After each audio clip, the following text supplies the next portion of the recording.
ଆପଣ କୁହନ୍ତୁ ଯୋଉ ସାଧାରଣ ଲୋକମାନେ କୁହନ୍ତୁ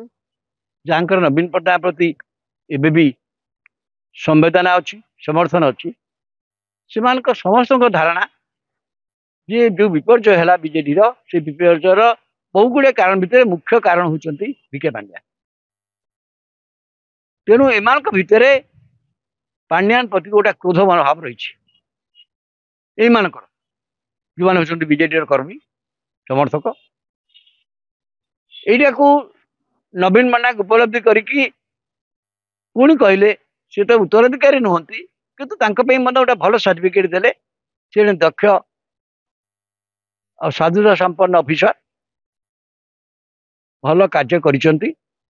ସେ ଦଳରେ ଯୋଗ ଦେଇଛନ୍ତି କୌଣସି କର୍ମକର୍ତ୍ତା ସେ ନୁହନ୍ତି ତାଙ୍କ ପ୍ରତି ଯେଭଳି ଭାବରେ ସମାଲୋଚନା କରାଯାଉଛି ସେଇଟା ଅନଫର୍ଚୁନେଟ୍ ଏଇଟା କହିଲେ କିନ୍ତୁ କହିଲା ପରେ ମଧ୍ୟ ବି ବିଜେଡିର ଲୋକମାନଙ୍କର କର୍ମୀମାନଙ୍କର ନେତାମାନଙ୍କର କ୍ରୋଧ ଉପଶମ ହଉନାହିଁ କାରଣ ଏତେ ବଡ଼ ବିପର୍ଯ୍ୟୟ ବିଜେଡି ଏଭଳି ଜଣା ବିପର୍ଯ୍ୟୟ କେବେ ଦେଖିନଥିଲା। ବିଜୁ ଜନତା ଦଳ ହେଲା ଦିନ ଠାରୁ କୌଣସି ନିର୍ବାଚନରେ ବିଜେଡି ଏପରି ବିପର୍ଯ୍ୟୟ ଓଡ଼ିଶାରେ କେବେ ଦେଖିନଥିଲା। ୟାକୁ ଗ୍ରହଣ କରିନେବା ଏଗୁଡ଼ା ସ୍ୱାଭାବିକ ମତ ଭାବରେ ସେମାନେ ନେଇପାରୁନାହାନ୍ତି କାରଣ ଯୋଉ ଦଳ ଭାବୁଥିଲା 100ରୁ ଅଧିକ ଆସନ ଆସିବ ବିଧାନସଭାରେ ସେ କ୍ଷମତାଚ୍ୟୁତ ହେଇଯିବ ଏଇଟାକୁ ତାକୁ ଲୋକମାନଙ୍କୁ ଯୋଉ ବାଧୁଛି ସେଇଥିରେ ସେମାନେ ଭାବୁଛନ୍ତି କାହିଁକି କଥା ହେଲା ଏବଂ ସେଥିରେ ଦେଖୁଛନ୍ତି ଭିକେ ପାଣ୍ଡିଆନ ନାଁ ରହୁଛନ୍ତି ଯୋଉ କାରଣ ଅଛି ଯୋଉ କାରଣ ଖୋଜିବେ ସେଥିରେ ତାଙ୍କର ଗୋଟେ ମୂଳ କାରଣ ସିଏ ଭାବରେ ରହିଛନ୍ତି ସେଇଥିପାଇଁ ଭାବୁଛୁ ଭିକେ ପାଣ୍ଡିଆନ ଆଜି ନିଜ ତରଫରୁ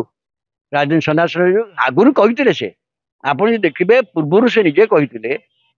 ଯେ ନବୀନ ପଟ୍ଟନାୟକ ଯଦି ଷଷ୍ଠ ଥର ମୁଖ୍ୟମନ୍ତ୍ରୀ ନ ହେବେ ତାହେଲେ ସେ ରାଜନୀତି ସନ୍ନ୍ୟାସ ନେଇଯିବେ କରିଛନ୍ତି ଏବଂ କେତେ ସେ ନୁହେଁ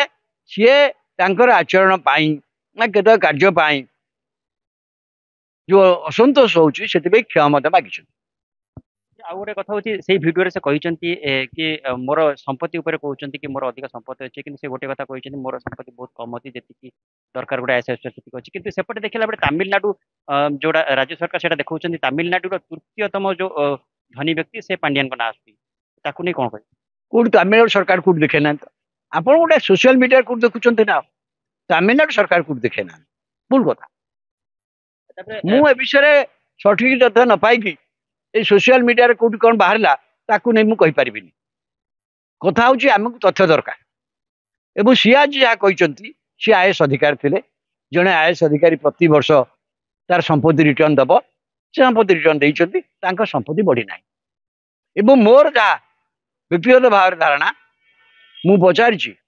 ବିଜେଡିର ଯୋଉଟାକୁ ରାଜନୈତିକ ପାଣ୍ଠି ବିଷୟରେ ସେ ବିଷୟରେ ମଧ୍ୟ ବୁଝିଛି ସେ ପାଣ୍ଠିରେ କୋଉଠି ଆପଣ ଭିକେ ପାଣ୍ଡିଆନ ଅପରାଧୀ ଅଛନ୍ତି ଏହା ପ୍ରମାଣ କରିବାର କିଛି ବାଟ ବି ନାହିଁ। ତେଣୁ ସିଏ ଯୋଉଟା କହୁଛନ୍ତି ଯେ ମୋ ପାଖରେ ତ ଲିଖିତ ଭାବରେ କିଛି ନାହିଁ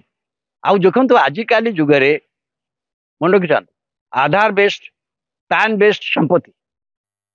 ଆପଣ ଆଧାର ବେସ୍ଡ ପ୍ୟାନ୍ ବେସ୍ଡ ସମ୍ପତ୍ତିରେ ଆପଣ ଯଦି ଆଉ ଯୋଉ ଜାଗାରେ ଭାରତ ବର୍ଷରେ କରନ୍ତୁ ସେଇଟା ଲୁଚିକି ରହିପାରିବନି ଆଜ୍ଞା ଅସମ୍ଭବ ପଦାକୁ ଆସିବ। ଆଉ ଗୋଟେ କଥା ସେ ଭିଡିଓରେ ଜାରି କରିଛନ୍ତି ତାଙ୍କ ଘର କେନ୍ଦ୍ରାପଡା ବୋଲି ସେ ଓଡ଼ିଶାକୁ ଦ୍ୱିତୀୟ ଘର ଭାବରେ ନେଇଛନ୍ତି ଓଡ଼ିଶାକୁ ଭଲ ପାଉଛନ୍ତି ଓଡ଼ିଶାରେ ଅଛନ୍ତି ନବୀନ ପଟ୍ଟନାୟକ ଏତେ ନିକଟତମ ବ୍ୟକ୍ତି ଭାବରେ କାମ କରିଛନ୍ତି ସେ କହିଛନ୍ତି କେନ୍ଦ୍ରାପଡା ମୋର କାହିଁ ପତ୍ନୀ ଯୋଉଠି ସ୍ୱାମୀ ଯୋଉଠି ରହିବ ସେଠି ମଧ୍ୟ ବି ଯେମିତି ପତ୍ନୀଟା କହିପାରିବ ଏଇଟା ମୋ ଘର ଯେ ପତ୍ନୀ ଯୋଉଠି ରହୁଛି ସେଇଟା କଣ ତା ସ୍ୱାମୀ କହିପାରିବନି ଏଇଟା ମୋ ଘର ବୋଲି କିଛି ଅସୁବିଧା ଭାବୁଛି ଏଇ ଜେଣ୍ଡର ଡିଫରେନ୍ସ ରହିବା ଉଚିତ ନୁହଁ।